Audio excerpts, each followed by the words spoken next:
7절 내가 하나님의 오묘함을 어찌 능히 측량하며 전능자를 어찌 능히 완전히 알겠느냐. 8절 하늘보다 높으시니 내가 무엇을 하겠으며 수월보다 깊으시니 내가 어찌 알겠느냐. 우리가 오늘 이 시간 욥기 11장의 말씀을 함께 묵상하면서 하나님이 우리에게 주시는 그 메시지를 함께 나누고자 합니다. 이제 욥의 친구들 중에 소발이라는 사람이 등장하게 됩니다. 우리가 맨 앞에는 엘리바스, 그 다음 빌닷에 대한 얘기를 보는데, 우리가 이제 11장에 들어서 소발이라는 사람이 등장하는 모습을 우리는 살펴보게 됩니다. 이 사람은 그렇게 사실 말이 그렇게 많지가 않습니다. 이 욥과 친구들의 대화를 보더라도 소발의 이제 어떤 말의 그 길이는 상당히 짧습니다. 그러나 이 소발의 말을 살펴보면 굉장히 날카로움이 있다라는 것을 우리는 살펴볼 수 있게 됩니다. 11장에 소발이 처음 등장해서 그가 처음으로 말을 하는데요, 그의 첫 말이 이렇습니다. 욥을 향하여 얘기하는 것이죠. 말이 많으니 어찌 대답이 없으랴. 말이 많은 사람이 어찌 의롭다함을 얻겠느냐. 우리가 이제 본문을 계속 묵상했지만 이제 주초에 봤었던 이제 빌닷의 이야기를 보더라도 빌닷의 이야기는 한 장에 이제 할애되지만 욥은 9장, 10장 두 장에 이제 할애해서 자신의 이야기를 하게 되거든요. 그러면서 소발이 욥에게 하는 첫 말이 야, 말 많은 사람이 어떻게 의롭겠어? 라고 그렇게 얘기를 하게 됩니다. 그리고 우리가 4절을 보면 네 말에 의하면 내 돈은 정결하고 나는 주께서 보시기에 깨끗하다 하는구나 라고 그렇게 얘기를 합니다. 욥이 그렇게 말했던 것은 뭘까요? 나는 결백하다, 나는 하나님 앞에 떳떳하게 살았다 라고 얘기를 했을 때 우리가 제일 답답한 상황이 언제겠습니까? 내가 정말 진심을 다해서 상대방에게 얘기했는데 상대방이 그 이야기를 듣고 믿어주지 않을 때 아닐까요? 그런데 지금 이 대화에서 계속해서 보여주고 있는 장면은 욥은 계속해서 끝까지 나는 결백하다, 나는 하나님 앞에 깨끗하게 살았다 라고 얘기하고 있는데, 지금 마지막 사람이었던 소발마저도 네가 그렇게 말을 한다고? 너 그렇게 생각하는 거야? 라는 식으로 지금 받아치게 됩니다. 그러면서 소발의 이야기는 하나님에 대한 얘기를 합니다. 우리가 믿는 하나님은 이런 분이셔 라고 이제 얘기를 하는데요, 정말 이 소발의 이야기를 들으면 하나님을 참으로 섬기는 자 같은 그런 느낌을 받게 됩니다. 그러면서 굉장히 열려있는 마음으로 하나님을 이해하는 이해하는 것처럼 얘기를 하죠. 그러면서 7절을 보면은 네가 하나님의 오묘함을 어찌 능히 측량하며 전능자를 어찌 완전히 알겠느냐. 하늘보다 높으시니 네가 무엇을 하겠으며 스올보다 깊으시니 네가 어찌 알겠느냐. 그의 크심은 땅보다 길고 바다보다 넓으니라 라고 얘기하게 됩니다. 이 소발의 말이 틀리지는 않습니다. 그런데 그 이야기를 보면은 곰곰이 생각해 보면 소발의 이야기 안에는 욥이 하나님을 그렇게 판단하고 있다라고 얘기를 하는 거죠. 너 지금 네가 알고 있는 선에서 하나님을 다 아는 것처럼 얘기하지 마. 하나님이 얼마나 크신 분인데 라고 그렇게 지금 소발이 이야기하고 있거든요. 그런데 소발은 과연 열린 마음으로 하나님을 이해하고 있는 것일까요? 우리가 욥과 친구들의 이야기를 쭉 살펴보면 이들이 과거에 계속해서 가지고 있었던 어떤 원리는 제가 계속 말씀드리고 있는 보응 원리입니다.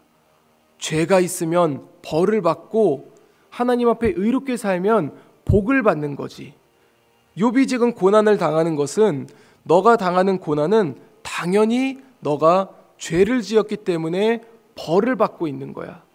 너가 하나님 앞에 아무리 깨끗하게 살았다고 얘기를 해도 너에게 숨겨진 죄가 있어.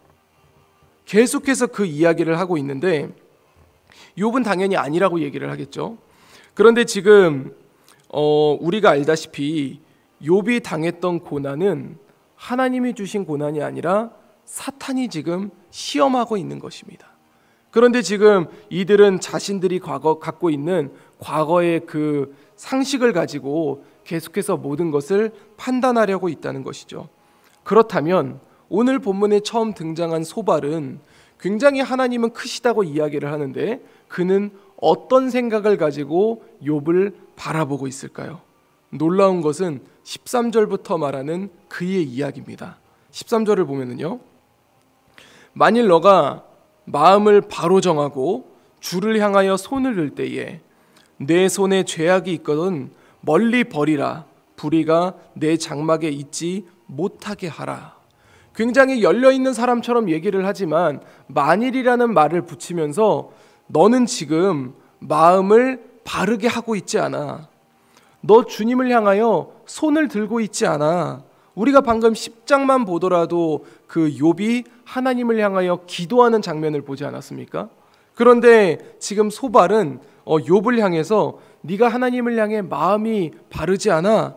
주를 향하여 손을 들고 있지 않잖아. 그러면서 14절 네 손에 죄악이 있어.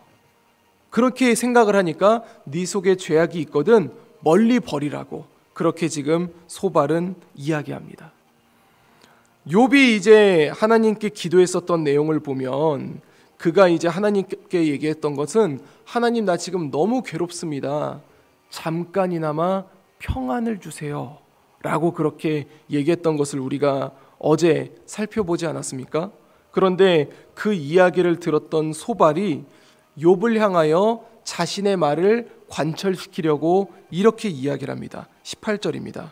네가 희망이 있으므로 안전할 것이며 두루 살펴보고 평안히 쉬리라. 어떻게 했을 때요?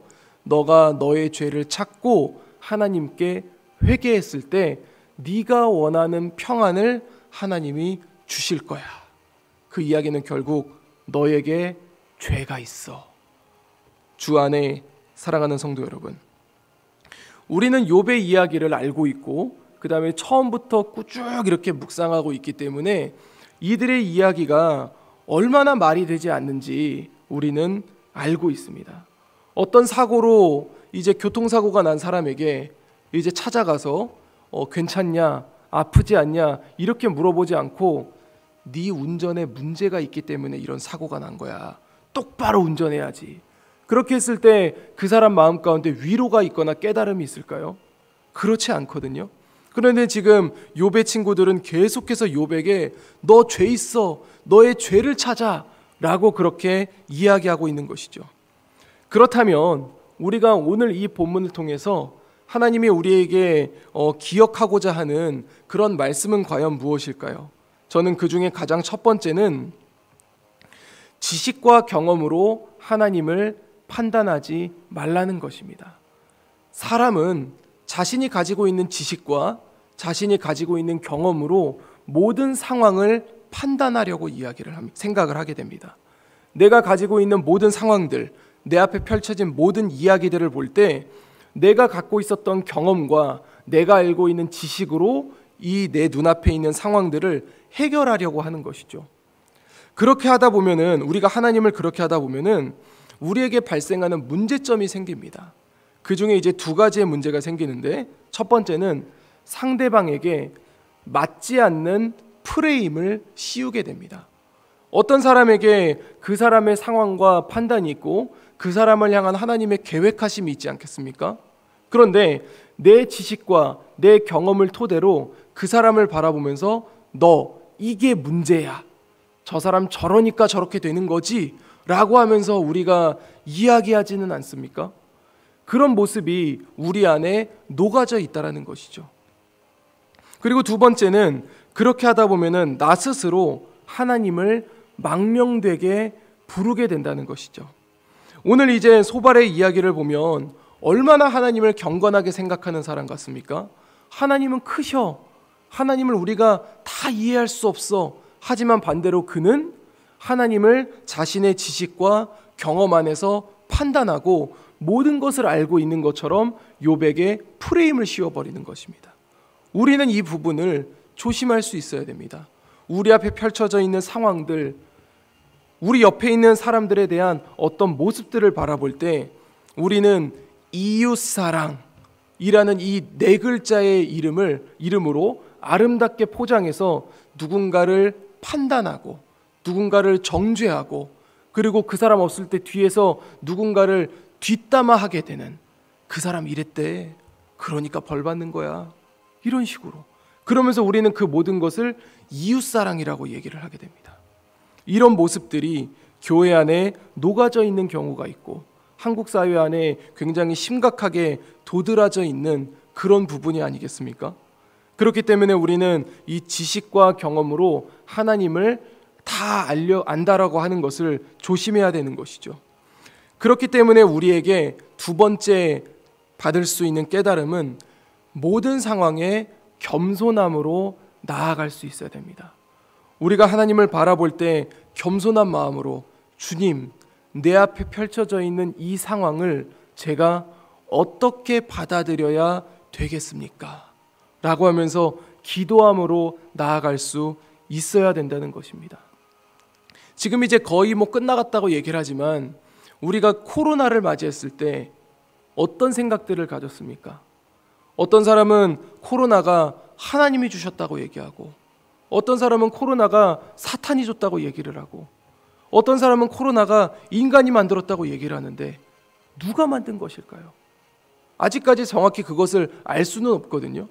그러나 우리는 그런 것들을 보면서 코로나 초반에 얼마나 많은 사람들이 그것을 가지고 성급하게 판단을 해서 이렇다 저렇다 막 이야기를 하지 않았습니까?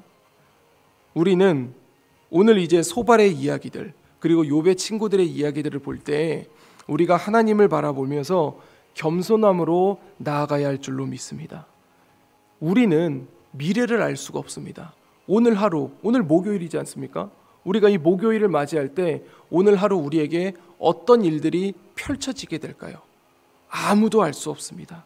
그렇기 때문에 우리에게 펼쳐지는 모든 상황들, 하나님 앞에 겸손한 마음으로 기도하면서 우리가 그 주님이 주시는 모든 상황들을 주의 이름으로 주님과 함께 나아갈 수 있어야 할 줄로 믿습니다.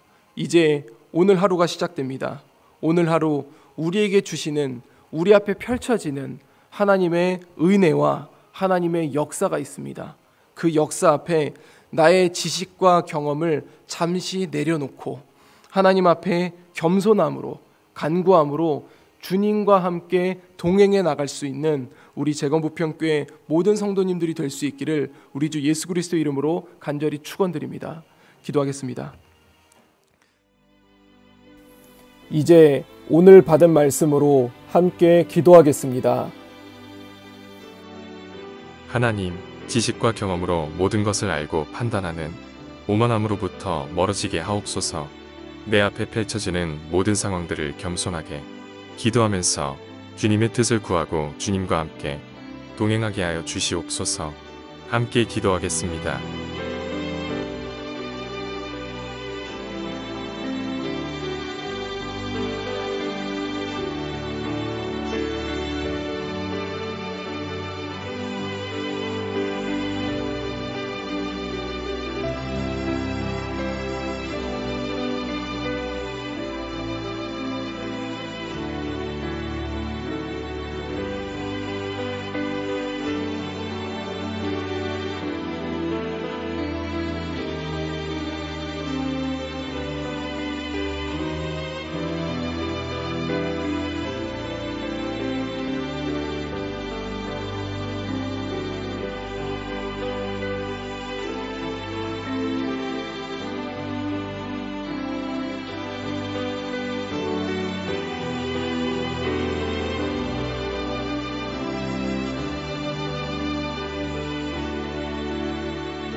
이제 오늘의 기도 제목을 가지고 합심하여 기도하도록 하겠습니다.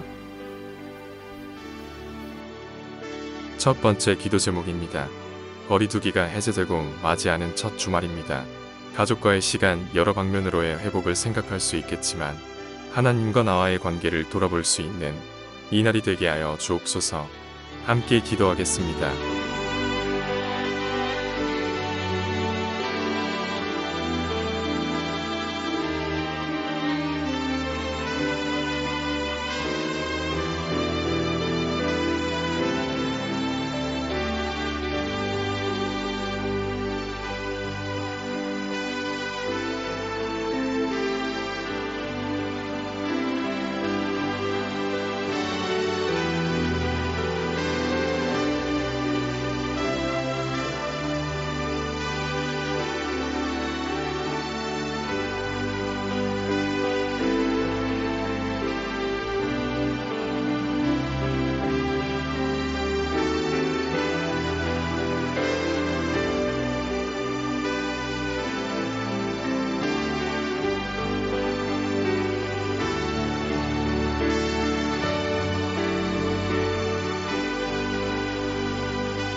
두 번째 기도 제목입니다.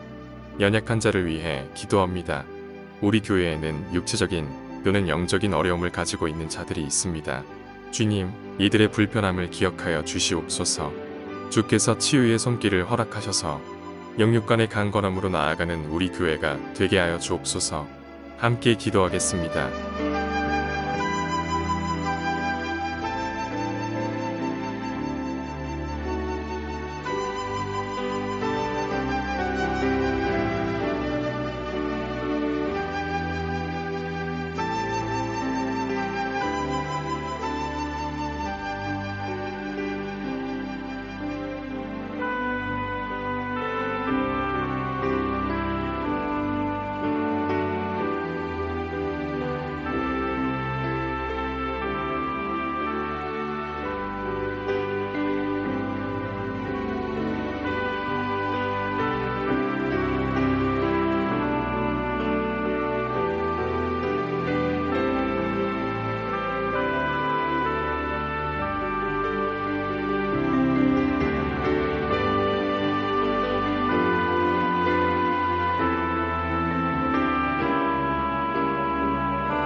세 번째 기도 제목입니다. 내일은 주일입니다. 한 주간 각자의 자리에 있던 우리 교회가 한 자리에 모여 하나님을 찬양하고 하나님께 예배를 올려드리는 날입니다. 주님, 오늘 하루 주님께 올려드리는 예배를 위해 예배자의 마음으로 준비하는 시간을 갖게 하옵소서. 함께 기도하겠습니다.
이제 개인의 기도 제목을 가지고 하나님 앞에 기도하시기 바랍니다.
수고하셨습니다.